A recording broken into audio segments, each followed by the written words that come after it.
Now I'm certain everything is under control. Ethan Cade's fingers curled around the edge of his carbon fiber desk, knuckles whitening as he stared at the computer screen. The home security footage played in silent testimony. His wife, Mia, writhing beneath Finley Sharp, his mentor, his business partner, in their custom-built bedroom.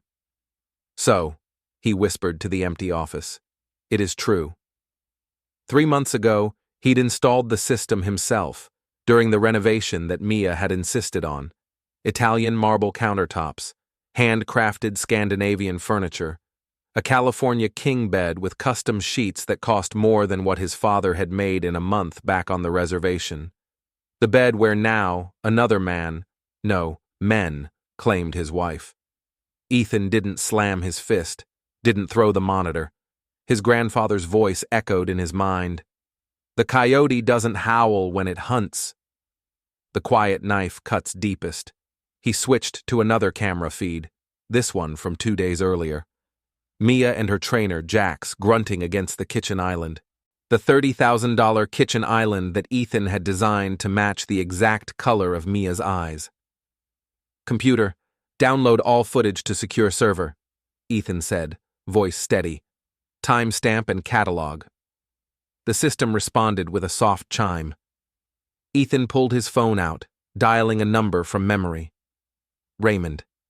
"It's Ethan Cade," he said when the call connected. "I need a full forensic workup. Financial, digital, communication. Yes, no limits. Whatever you find, I want documented, legally admissible." He ended the call and opened his desk drawer, removing a slim laptop that wasn't connected to his home network. After entering a 16-digit password, he opened his calendar and created a new entry. Project Quiet Knife. Then he called another number. "Dr. Whitefeather. I need my medical records. Yes, specifically the vasectomy from 3 years ago. I need confirmation and documentation." He paused. "No, she doesn't know." That's the point. The autumn sun was setting over Dallas when Ethan drove home, casting long shadows across the manicured lawns of Preston Hollow. His father would have laughed at this neighborhood, at its pretension, at the way wealth tried to sanitize the wilderness out of Texas. Mia's Porsche Cayenne sat in the driveway. Beside it, an unfamiliar Audi, Finley's new car, no doubt. Ethan parked on the street, then texted Mia, "Running late. Dinner with Wu about the Singapore project. Don't wait up." Her response came seconds later. "Okay, babe. Miss you. Working on my new routine tonight anyway." Ethan sat in his Tesla, watching the house through the darkening twilight. 47 minutes later, Finley emerged, straightening his tie. Mia followed in a silk robe, kissing him at the door. Ethan took pictures with a telephoto lens, the soft click, click, click of the shutter filling the car's silence.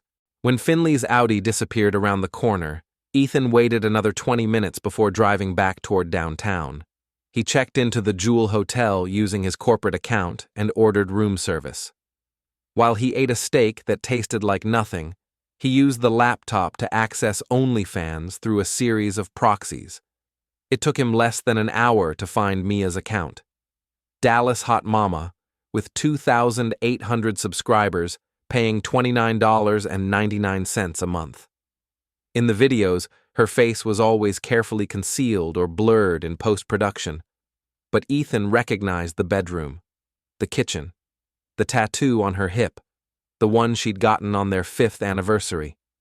Some videos featured a muscular man's arms and torso. Jack's others showed an older man's hands, Finley. Ethan downloaded everything, organized it into folders, and backed it up on 3 separate drives. After midnight, he accessed their bank accounts, discovered a cash app he didn't recognize, found transferals to an offshore account tied to a shell corporation registered in the Cayman Islands. His phone buzzed. A text from Mia. "Going to bed. Hope your meeting went well. Love you." Ethan typed back. "Almost done. Will be quiet when I get in. Love you too." A lie answering a lie. Perfect symmetry. In the hotel bathroom, Ethan stared at his reflection. The man looking back was 43 but looked older. His dark eyes, his mother's Lakota eyes, she always said, were sunken with new knowledge. His strong jaw, once praised by Mia as chiseled, was now tight with contained rage. He showered, letting the scalding water pound his shoulders. Then he dressed in fresh clothes from his overnight bag and drove home at 3 a.m. The house was dark and quiet. In the kitchen, he noticed the faint smell of another man's cologne. Silently, he moved to the bathroom, searching through the ornate waste bin. His fingers found what he was looking for, a plastic stick, partially wrapped in toilet paper. He extracted it carefully with a gloved hand. A pregnancy test. Positive. Ethan's lips curled into something resembling a smile. "Not mine," he whispered to the silence. "Milan looks beautiful this time of year," Mia said, helping Ethan pack his suitcase. Her slender fingers folded his dress shirts with practiced precision. "I wish I could come with you." 6 days will go fast," Ethan replied, watching her movements with detached curiosity. Had she always been this good at lying? Had he been blind, or merely trusting? "The Peterson account needs someone senior," he continued, "and Milan means 16-hour days." "Poor baby," Mia pouted, running a hand through her expensively highlighted hair. "I'll have to keep myself entertained while you're gone." "I'm sure you will," Ethan said, no inflection in his voice. 2 hours later, Ethan's Tesla pulled away from the house, Mia waving from the doorway in yoga pants that cost more than some people's monthly rent. He drove to DFW International Airport, parked in the long-term lot, and walked to Terminal D. Then he doubled back, rented a nondescript white van from an off-site company using cash, and drove to a secluded spot 3 blocks from his house with clear line of sight to the driveway. By noon, he'd set up surveillance equipment in the van, high-powered lenses, directional microphones, and a satellite uplink to his private server. He settled in with protein bars, water bottles, and a portable urinal. At 2:17 p.m., Jax arrived in a lifted Jeep Wrangler with custom wheels that announced his presence to the entire neighborhood. Ethan recorded video as Mia greeted him at the door, wearing nothing but a sheer robe. "She didn't even wait 3 hours," Ethan muttered, adjusting the microphone. Through the directional mic, he heard their conversation as they entered the house. "Is he really gone?" Jax asked, already pulling off his tight t-shirt to reveal a steroid-enhanced physique. "Milan for a week," Mia laughed. "The boring bastard won't be back till Saturday." "Then we've got time to make content and pleasure," Jax growled. "The new video we posted is already at 15,000 views." "Filming first or ducking first?" Mia asked, her voice carrying clearly through the mic. "Both," Jax replied. "I want to try that thing with the kitchen counter again." Ethan watched, emotionless, as they disappeared inside. He accessed his home security system remotely, capturing footage from multiple angles. Evidence, ammunition. Between Jax's Tuesday visit and Finley's Wednesday afternoon strategy session, Ethan made 3 calls from the van. The first was to his attorney, Lenora Blackhawk, a Harvard-educated litigator he'd met through his nation's business council. "I need airtight non-disclosure agreements for the new subsidiary," he told her. "And I'm restructuring ownership of Cade Sharp's IP holdings, immediately." "That's complex territory," Lenora replied. "Finley's name is on half those patents." "The ones he knows about," Ethan said. "Start with the Singapore vertical farm design. Transfer everything to Shield Corporation." His second call was to a real estate broker. "The Austin Heights apartment complex. I want to buy it," Ethan said without preamble. "I don't care about the price, but I want it done silently. Use the Wyoming LLC." "That's where that MMA fighter lives, right?" the broker asked. "The one from your wife's gym?" "Just make it happen," Ethan replied. "And once it's done, I want all month-to-month leases reviewed, particularly Unit 305. The third call went to Raymond, the forensic investigator. "I've found multiple accounts," Raymond reported. "She's been siphoning from your joint account into a private one for 26 months. approximately 400,000 total. Receipts? Luxury goods, designer clothes, and payments to both men. Looks like she's been financing the trainer's steroid habit and covering some gambling debts for the older guy. Document everything, Ethan instructed, and find me the pregnancy record. On Thursday evening, Ethan executed the first visible move in his plan. While Mia was at a charity fundraiser, actually meeting Finley at the Four Seasons, he initiated the transfer of his company shares to Shield Corporation, a shell company he'd established years earlier as a tax contingency. With a few keystrokes, he removed Mia's access to their investment accounts. Not the checking accounts, that would alert her too soon, but the serious money, the legacy wealth. He reduced her credit card limits to match her demonstrable income as a Pilates instructor. Friday morning, while still in the surveillance van, he received confirmation that the Austin Heights purchase had gone through. By noon, eviction proceedings had begun against month-to-month tenants with lease violations. Jax Reeves, Unit 305, had 6 recorded noise complaints and unauthorized modifications to the property. Throughout all this, Ethan maintained text communication with Mia as if he were in Milan. He asked about her day, commented on the weather, sent a picture of the Milan cathedral he'd found online. She responded with lies about a shopping trip with friends and a new recipe she was trying. On Saturday morning, while Mia was at her regular Pilates class, which Ethan now knew meant a hotel meetup with Finley, he returned home, showered, and replaced the surveillance equipment in the van. Then he went to a florist. "I need roses. Black ones," he told the clerk. 2 dozen, with this card. The clerk tilted her head. "Black roses are for death, sir." Ethan smiled thinly. "Exactly." He returned to the house just 30 minutes before Mia was due home, unpacked his suitcase, and placed European chocolates on her pillow as if he'd just returned from Italy. When she walked in, her eyes widened in genuine surprise. "Ethan! You're back early!" He embraced her, inhaling the scent of hotel shampoo and Finley's cologne. "Finished sooner than expected," he said. "Brought you chocolates." She kissed him nervously. "How thoughtful." "How was Milan?" "Productive," he replied, watching her eyes for tells. "Very productive." The doorbell rang. Mia frowned. "Are we expecting someone?" "Not that I know of," Ethan said, moving to answer it. A delivery man stood on the porch with 2 dozen black roses. "Delivery for Mia Cade."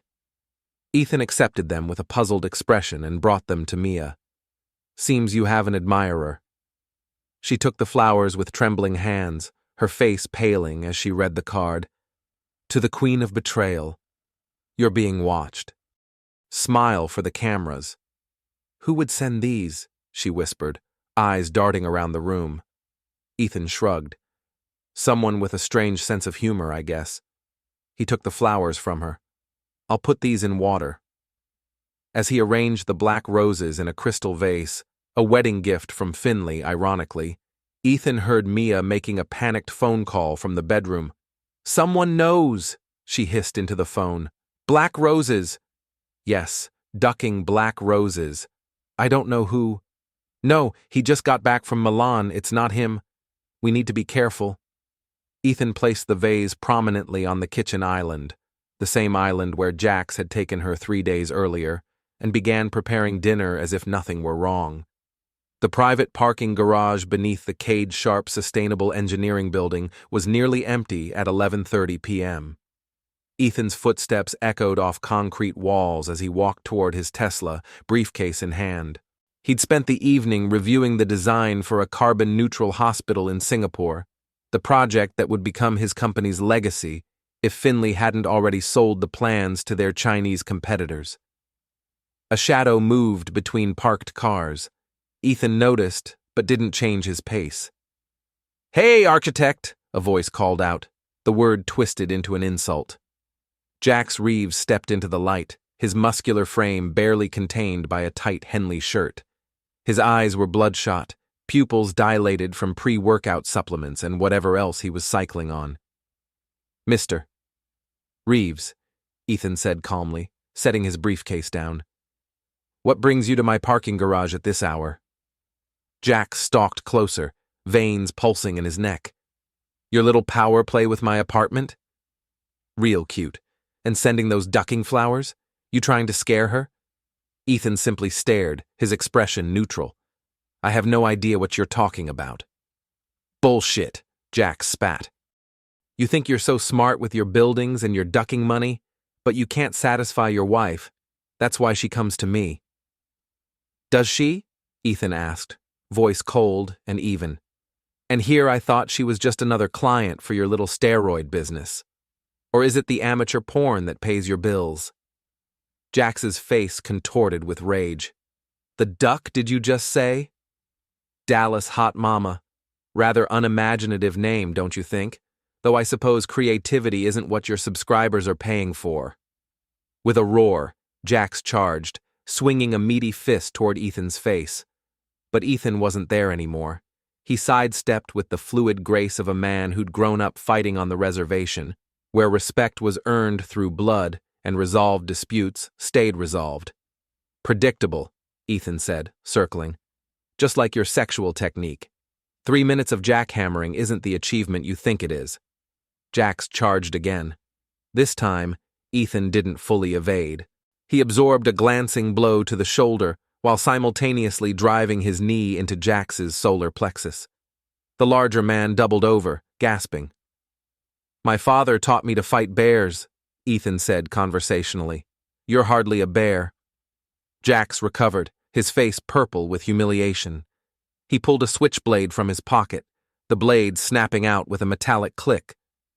Let's see how smart you talk with your throat open. Ethan's expression didn't change. A knife? Against an unarmed man? Is that what passes for courage in your world? Around them, small red lights blinked on security cameras. Everything recorded. Everything documented. When Jax lunged with the knife, Ethan moved like water around stone. His hand caught Jax's wrist, twisting until the bones ground together. The knife clattered to the concrete. Then Ethan attacked. His elbow cracked against Jax's temple. His fist drove into the younger man's kidney.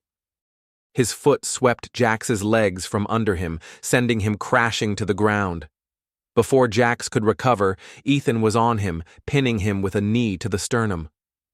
Listen carefully, Ethan said, voice deadly quiet as he leaned close. I know about the videos. I know about the money. I know about the steroids you sell to college kids. One phone call and DEA agents kick down your door. Jax struggled, but Ethan increased the pressure on his chest. You will stay away from my wife. You will stay away from my house. Your new eviction hearing is Tuesday. I suggest you find a cheaper city, perhaps El Paso. Blood trickled from Jax's split lip. Duck you, he snarled. She came to me. Begged for it. Said you couldn't. Ethan struck him once, precisely, expertly. Jax's head snapped back against the concrete, his eyes rolling. That's from the Lakota Sioux Nation, Ethan whispered. With regards. He stood, straightened his tie, and retrieved his briefcase. As he walked to his car, he spoke aloud to the empty garage. Computer, download all security footage from Camera Bank C. Send to secure server with timestamp. The next morning, a new Reddit account posted clips from Mia and Jax's OnlyFans videos, with both their faces visible.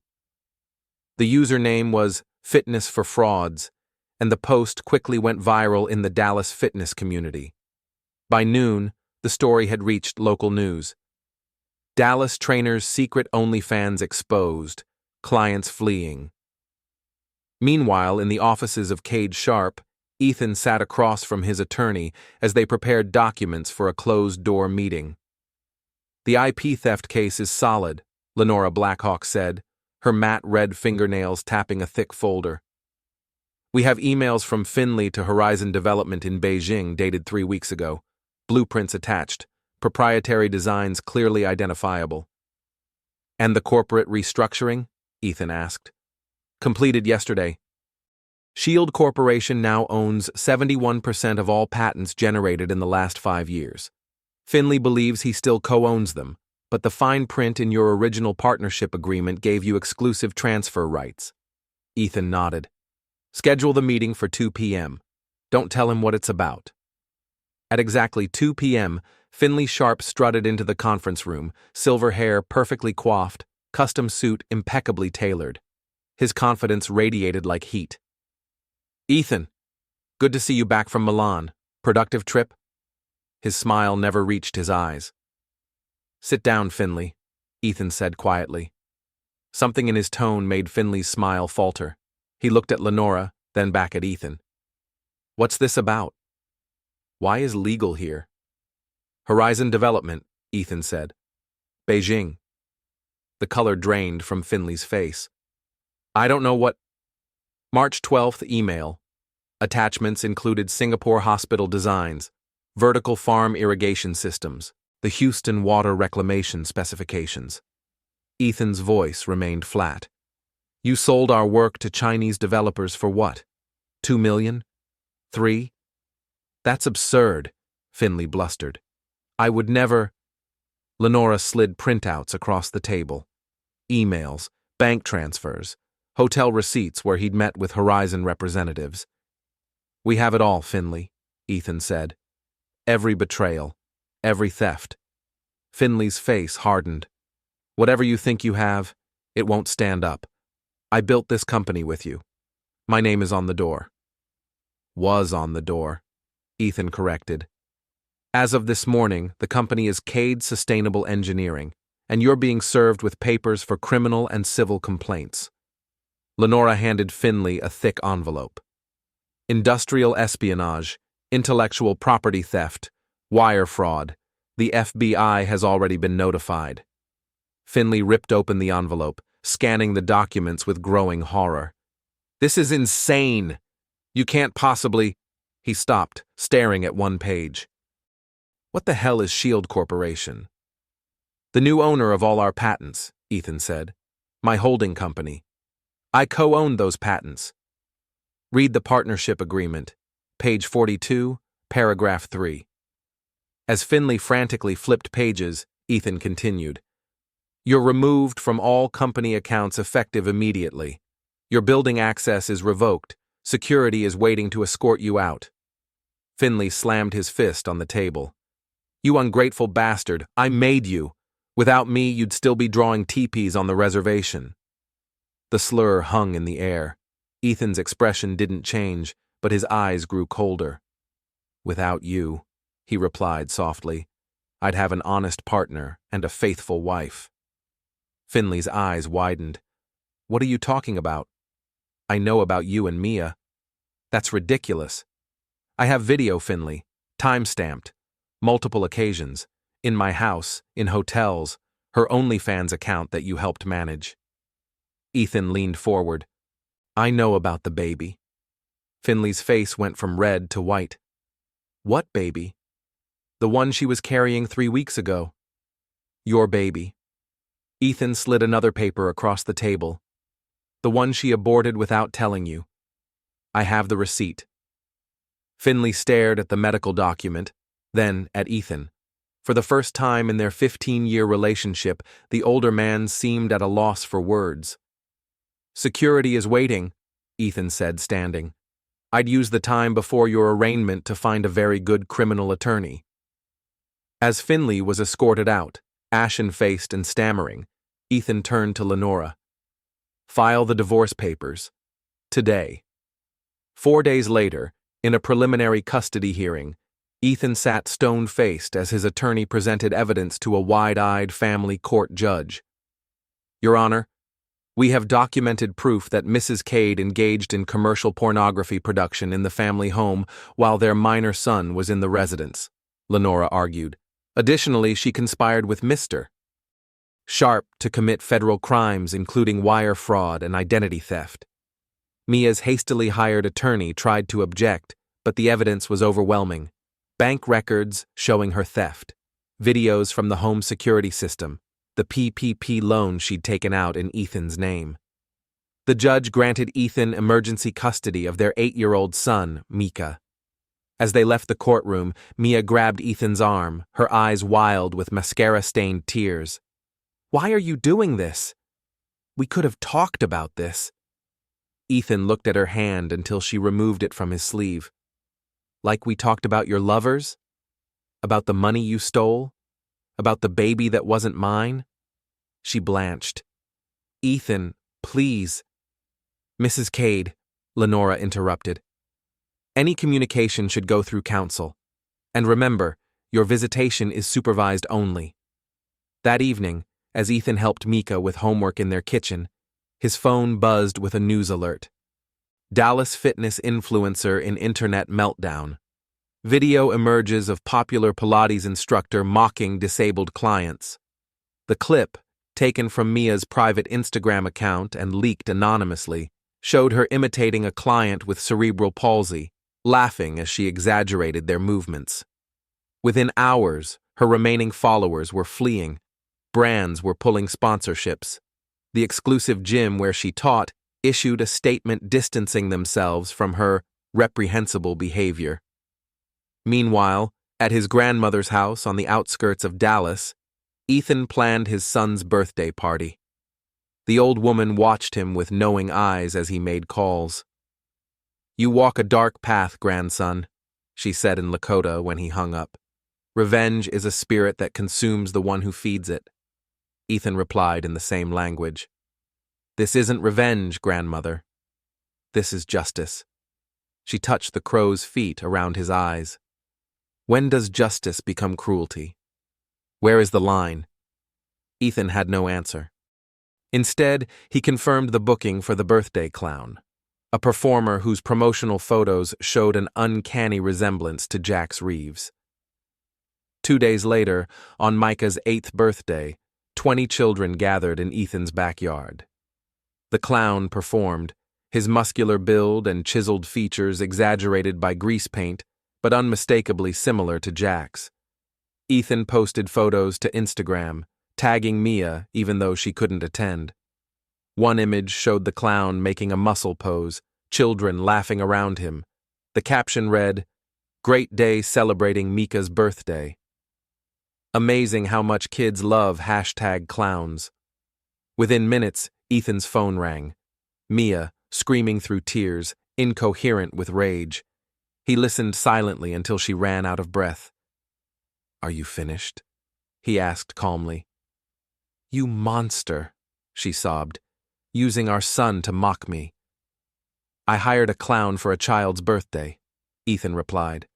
"Any resemblance to the men you brought into our home is purely coincidental." He ended the call and returned to the party, where his son was opening presents, surrounded by friends, unaware of the war being waged in his name. Rain lashed against the windows of Ethan's office as he reviewed the latest filings from his divorce case. Outside, downtown Dallas disappeared into sheets of gray water, the skyscrapers reduced to hazy outlines. "The financial discovery is complete," Lenora said, highlighting sections of a document on her tablet. "We've frozen the Cayman account she established with Finley. The funds, just over $630,000, will be returned to the company." Ethan nodded, his face impassive. "And the home?" Given the documented evidence of her infidelity, unauthorized commercial activity on the property, and the pending criminal charges for identity theft, the court is inclined to grant you exclusive possession. She'll be ordered to remove her personal effects under supervision. Rain drummed harder, matching the rhythm of Ethan's fingers on his desk. "She's requested additional visitation with Micah," Lenora continued. "Denied," Ethan said flatly. "Not after she tried to take him from school without authorization last week." The attorney made a note. "Regarding the OnlyFans income, we've documented $147,000 in unreported earnings over 18 months. The IRS has opened an investigation." Ethan's phone chimed with a news alert. He glanced at it, then turned the screen for Lenora to see. "Breaking. Tech executive arrested at DFW Airport. Finley Sharp, co-founder of Cade Sharp Engineering, detained while attempting to board flight to Belize." He was running, Ethan said, no surprise in his voice. With the federal charges pending? Foolish. Lenora shook her head. That violates his bail conditions. He'll be remanded to custody until trial. Ethan opened his laptop, accessing a private server. I want to see it. Security footage from DFW appeared on screen. Finley, disheveled and frantic, arguing with TSA agents. When FBI personnel approached, he tried to flee, shoving an elderly woman to the ground in his panic. 3 agents tackled him, his designer suit tearing as he thrashed and screamed. Download the footage, Ethan instructed his computer. Send to media outlets anonymously. Ethan, Lenora warned, that borders on witness tampering. It's public record, he replied. Security footage in a public airport. I'm just ensuring it reaches the public. She gave him a long look. You've changed. Ethan turned to the rain-streaked window.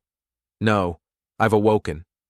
Across town, in a motel that rented by the week, Mia Cade stared at her phone as notifications poured in.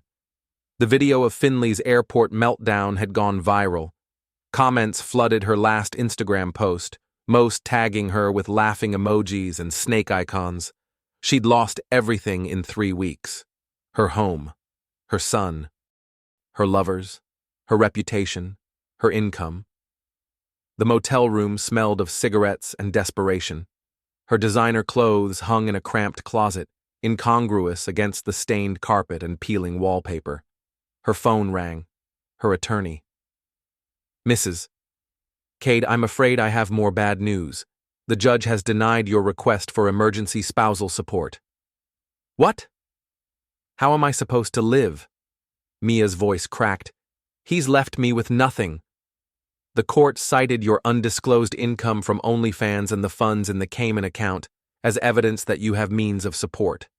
Additionally, there's the matter of the fraudulent PPP loan. That was Finley's idea. I didn't understand what I was signing. Nevertheless, until those criminal matters are resolved, the court won't award support. And given the strength of Mr. Cade's evidence, the attorney's voice trailed off.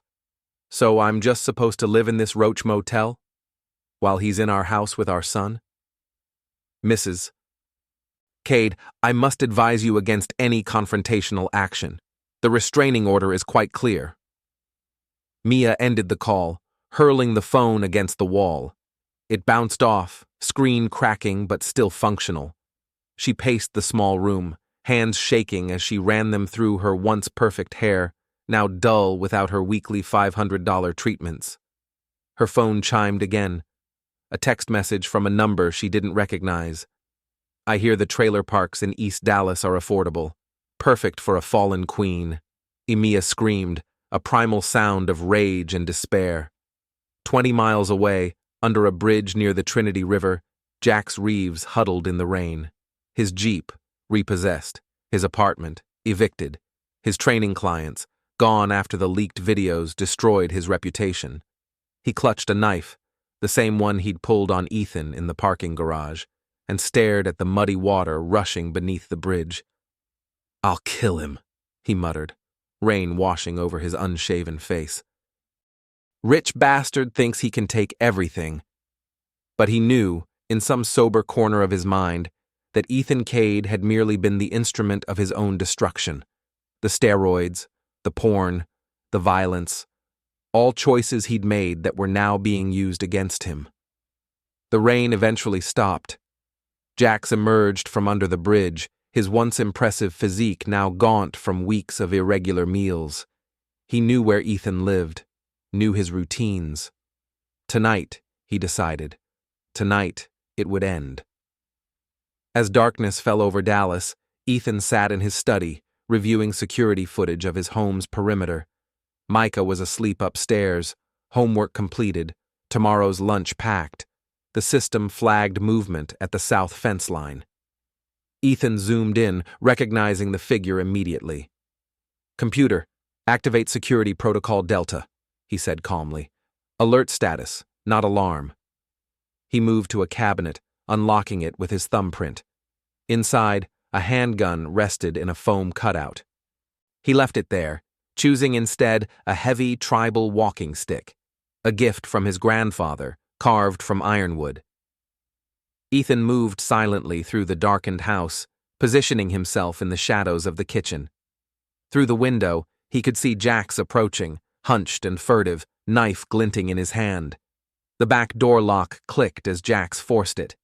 Ethan remained still, breathing evenly, centered in his body.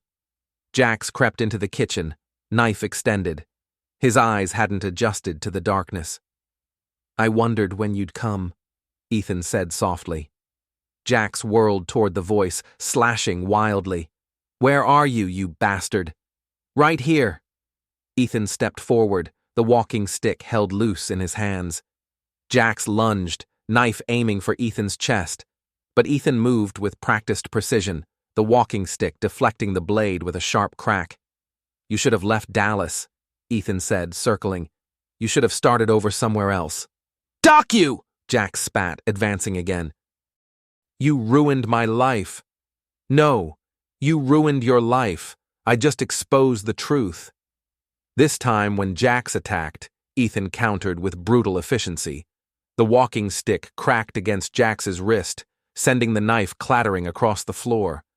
Before Jax could recover, Ethan struck again, a precise blow to the knee that produced a sickening pop. Jax went down, howling in pain. Ethan stood over him, walking stick poised for another strike. "Do it!" Jax screamed, tears and sweat mingling on his face. "Ducking, finish it." Ethan regarded him with cold detachment. "No, death would be a mercy you don't deserve." He reached for his phone and pressed a button. "Security breach contained. Subject incapacitated." Then to Jax. "Police are already on their way. Breaking and entering with a deadly weapon. That's 5 years minimum. With your priors for dealing steroids, probably longer." "Just kill me," Jax sobbed, clutching his shattered knee. "I've got nothing left." "That was your choice," Ethan replied, stepping back into the shadows as sirens wailed in the distance. "Live with it." When police arrived, they found Jax curled in a fetal position on Ethan's kitchen floor, the knife several feet away.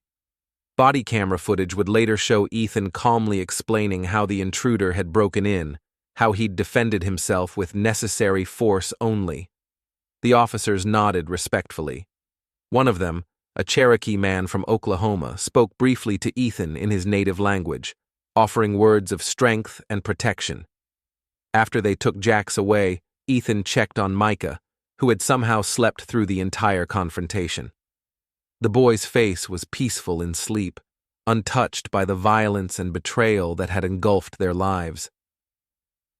"I won't let them hurt you," Ethan whispered to his sleeping son. "I won't let them corrupt you like they tried to corrupt me." The next morning's news cycle buzzed with headlines. "Disgraced trainer arrested in home invasion." "Former OnlyFans model's lover caught breaking into tech CEO's home." Meanwhile, in family court, Mia made her final desperate play. Her new attorney, her third in as many weeks, argued passionately that Ethan's vindictive campaign was harming their son. "Your Honor, Mr. Cade has systematically destroyed my client's life out of jealousy and rage," the attorney pleaded. "This is not about protecting their child, but punishing my client in the most extreme ways possible." Judge Harriet Wilson, a veteran of 20 years on the family court bench, peered over her glasses. "Counselor, I have reviewed the evidence in this case extensively. What I see is not a vindictive campaign, but the methodical documentation of your client's own choices." She held up a tablet. "These financial records show years of theft from family accounts. These communications show conspiracy to commit industrial espionage with Mr. Sharp. These videos, which I wish I could unsee, show commercial pornography production in a home with a minor child present." Mia sank lower in her seat as the judge continued. "Mr. Cade has not violated any court orders. He has not defamed your client. Truth is an absolute defense against defamation. He has simply allowed the natural consequences of her actions to unfold while protecting his child and his business." The ruling was devastating. Mia received only supervised visitation, twice monthly. No spousal support, no claim on the house or business. Even her request for her personal clothing and jewelry was restricted to a supervised retrieval with itemized inventory. As court adjourned, Ethan stood to leave. Mia rushed toward him, her designer outfit now wrinkled and slightly stained. "You've taken everything," she cried, mascara running down her cheeks. "What else do you want from me?" The courtroom fell silent. Bailiffs moved closer, ready to intervene. Ethan regarded her with those dark Lakota eyes that had once made her feel seen, cherished. Now they held nothing for her. "I want nothing from you," he said quietly. "You're nothing to me now." He turned and walked away, leaving her weeping in the empty courtroom, surrounded by the ruins of the life she'd destroyed. 3 months later, on a crisp autumn evening, Ethan stood in the driveway of a new house, a modern ranch-style home on 5 acres outside Dallas, with a view of rolling hills and distant woods. Moving trucks were pulling away, the last of their possessions transferred from the Preston Hollow house he'd shared with Mia. That house was sold now, the proceeds split according to the divorce decree, 90% to Ethan, 10% to Mia after restitution for her documented theft. Micah ran across the yard, chasing the new puppy, a German shepherd named Scout. The boy's laughter floated on the breeze, lighter than it had been in years. Ethan's phone buzzed with a text from his assistant. "Thought you should know. FS took a plea deal today.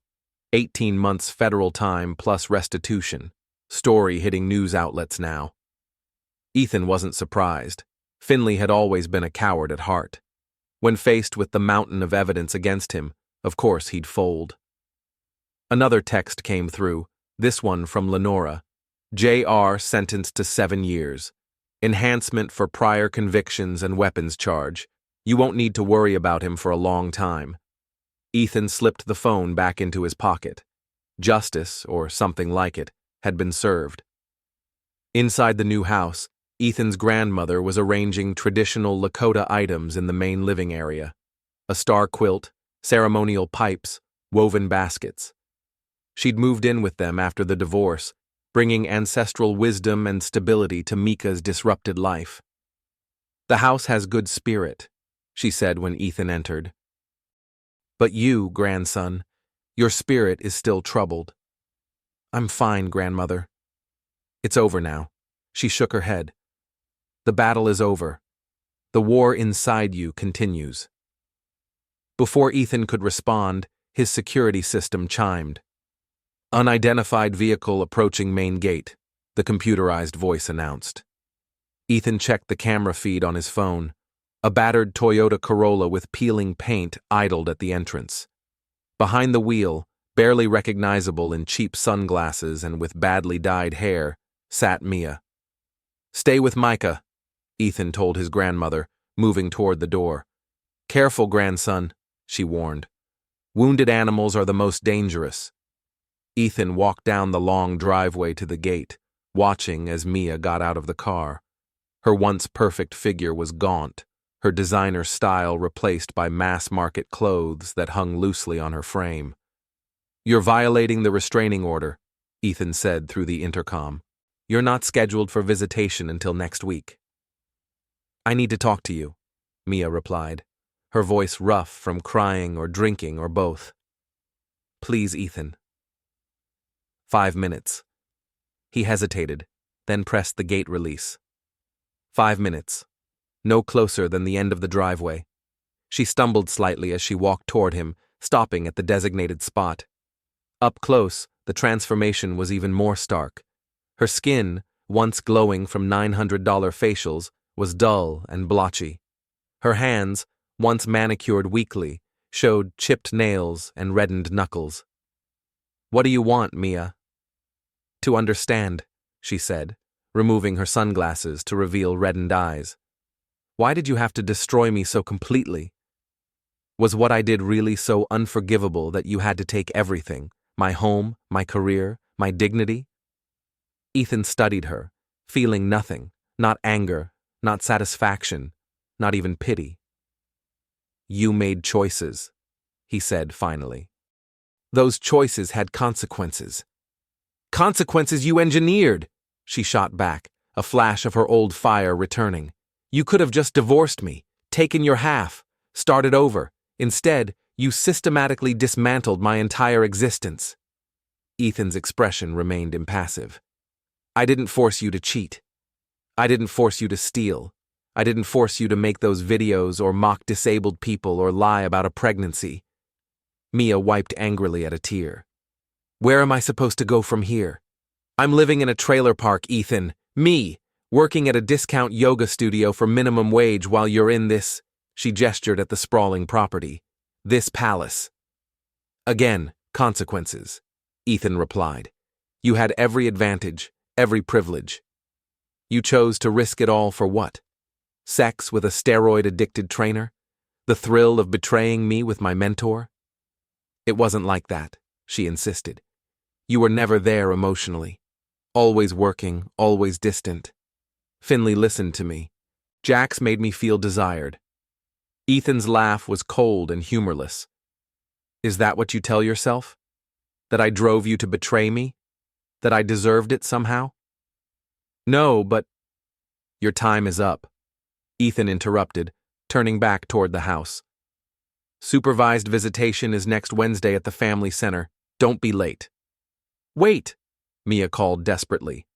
I have something that might interest you. Information about the Singapore project. Ethan stopped. What information? Finley didn't just sell the plans to the Chinese. He sabotaged the structural calculations. Mia's eyes gleamed with the power of having his attention again. The building would have failed within 5 years, catastrophically. Ethan turned slowly. How do you know this? He told me, said it was his insurance policy. That if you ever discovered what we were doing, he'd make sure your reputation was destroyed when the building collapsed. For the first time in months, Ethan felt something crack in his carefully constructed veneer of control. If what she was saying was true. I have the original calculations, Mia continued. The ones before he altered them. I kept them as my insurance policy. Where? In my car. I can show you, but I want something in return. Ethan's eyes narrowed. What?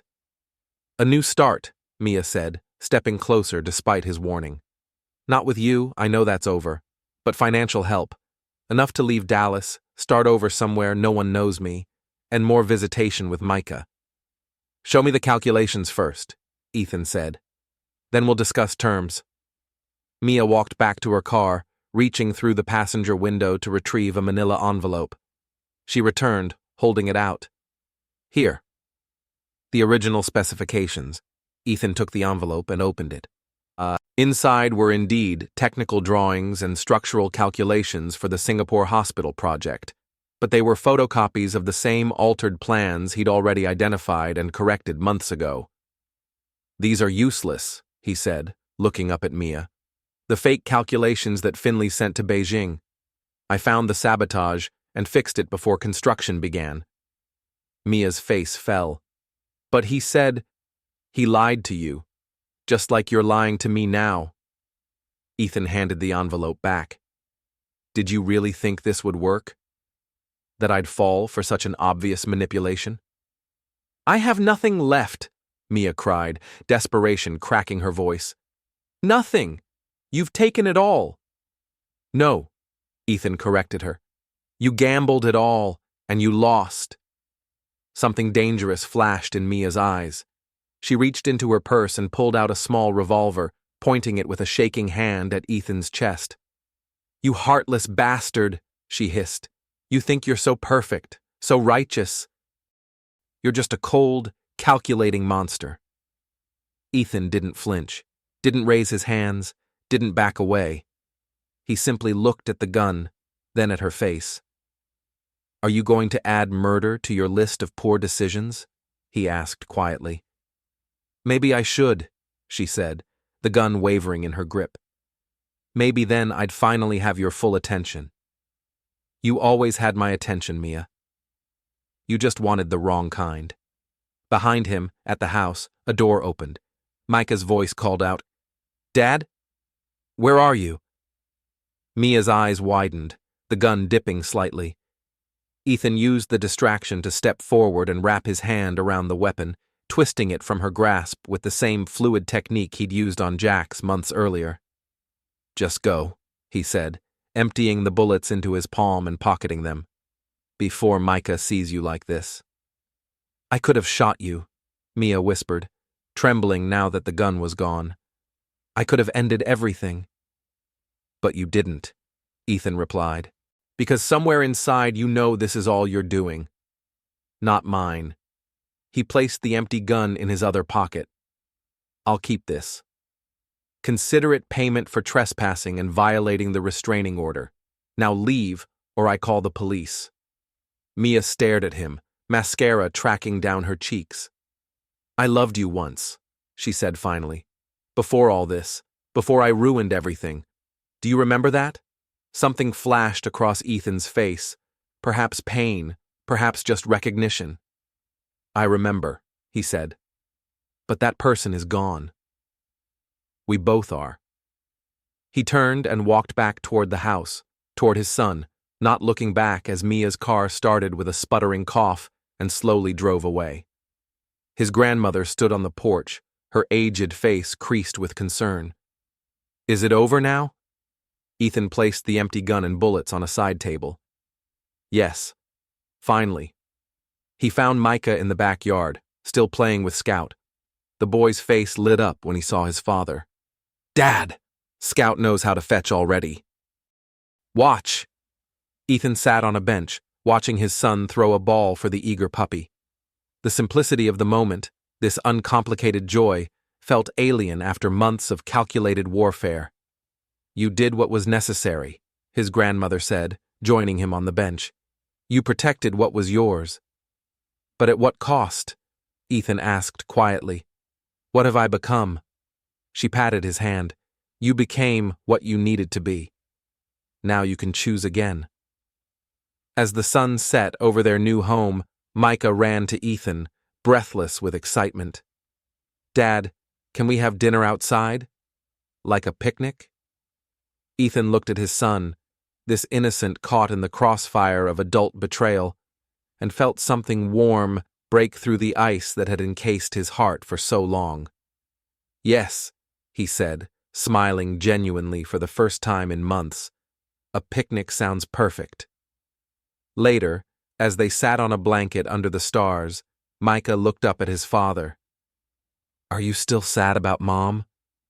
Ethan considered the question carefully. "I was angry for a long time, but not sad anymore." "Will she ever live with us again?" "No, son. That part of our life is over." Micah nodded, accepting this with the resilience of childhood. "I like it here better anyway. It's quiet." Ethan wrapped an arm around his son's shoulders, drawing him close. "Yes," he said softly. "It's quiet here. Just like I like it." Above them, stars punctured the velvet blackness, ancient light reaching them after journeys of unimaginable distance. Somewhere in that vastness, Ethan thought, there might be forgiveness, not for Mia or Finley or Jax, but for himself. For now, though, this was enough. This quiet place, this new beginning, this small family forged in fire and ice. "This is our new house," he told Micah, echoing words he had planned to say in anger, but now spoke in peace. "It's quiet here. Just like we like it." The boy nodded sleepily against his father's side, Scout curled at their feet, as night settled fully around their sanctuary.